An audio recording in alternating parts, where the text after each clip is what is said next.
Hi hello வணக்கங்க. இன்றைக்கி மத்தியானம் சாப்பாடு குட்டி மீன் விளாக் பார்த்துடலாம். இன்றைக்கி பார்த்தீங்கன்னா ஹோட்டல் சாப்பாடு தான் பார்த்துக்கோங்க. அப்படியே பொடியரிசி சோறு, அப்புறம் பார்த்தீங்கன்னா பாயசம், பருப்பு கறி, சாம்பார் எல்லாமே இருந்துச்சு. சரியா, அப்புறம் ஒன்று ஒன்றா எடுத்து வைக்கலாமா. ஃபஸ்ட்டு வந்து பூசணிக்காய் கூட்டை வந்து இலையில என்ன செஞ்சாச்சு எடுத்து வச்சாச்சு. அடுத்தது பருப்பு கூட்டை என்ன செஞ்சால் எடுத்து வச்சாச்சு. அப்புறம் பார்த்திங்கன்னா பீட்ரூட் கூட்டையுமே என்ன செஞ்சாச்சு எடுத்து வச்சாச்சு. ஃபஸ்ட்டு நம்ம பருப்பு கறி தான் ட்ரை பண்ணியிருந்தோம். பருப்பு கறி பொடியரிசி சோறில் அப்படி விரசிட்டு அப்படியே பூசணிக்காய் கூட்டை கொஞ்சம் எடுத்து வச்சு என்ன செஞ்சு சாப்பிட்டு பார்த்தோம். சூப்பராக இருந்துச்சு பார்த்துக்கோங்க. அடுத்த ரெண்டாவது ட்ரை பண்ணோம் அப்படி பார்த்திங்கன்னா சாம்பாருக்கு உள்ளாடி காய்கறி எல்லாமே முழுசாக கிடந்துச்சு. சூப்பராக இருந்துச்சு. அதில் ஒரு வெண்டைக்காய் கிடந்துச்சு. அதை எடுத்து அப்படியே என்ன செஞ்சாச்சு சாப்பிட்டாச்சு. அப்புறம் சாம்பாரை வரிசி பீட்ரூட் கூட்டு வச்சு காம்பினேஷனில் என்ன செஞ்சு சாப்பிட்டாச்சு. அடுத்து என்ன ட்ரை பண்ணோம் அப்படின்னு பார்த்திங்கன்னா சாப்பாடு அப்புறம் ரசம் அவ்வளோதையும் கமத்தி ஊற்றியாச்சு. அப்படி நல்லா பிசைஞ்சாச்சு பார்த்துடுங்க.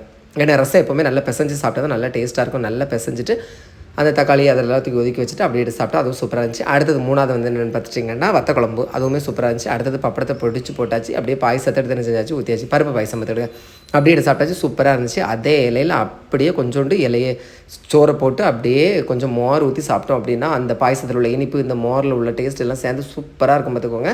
ஓகேவா, அதையுமே சாப்பிட்டு முடிச்சாச்சு. ஃபைனலாக பொங்கல் ஃபங்க்ஷனுக்கு தானே வந்துருந்தோம். அங்கே கரும்பு கொடுத்துருந்தாங்க. அந்த கரும்பு என்ன செஞ்சாச்சு நல்லா கடிச்சு என்ன செஞ்சாச்சு சவச்சு சாப்பிட்டாச்சு பார்த்துக்கோங்க. ஓகேவா, அனைவருக்கும் இனிய அட்வான்ஸ் பொங்கல் நல்வாழ்த்துக்கள். பிடிச்சிருந்தா லைக் பண்ணுங்கள். தேங்க்யூ.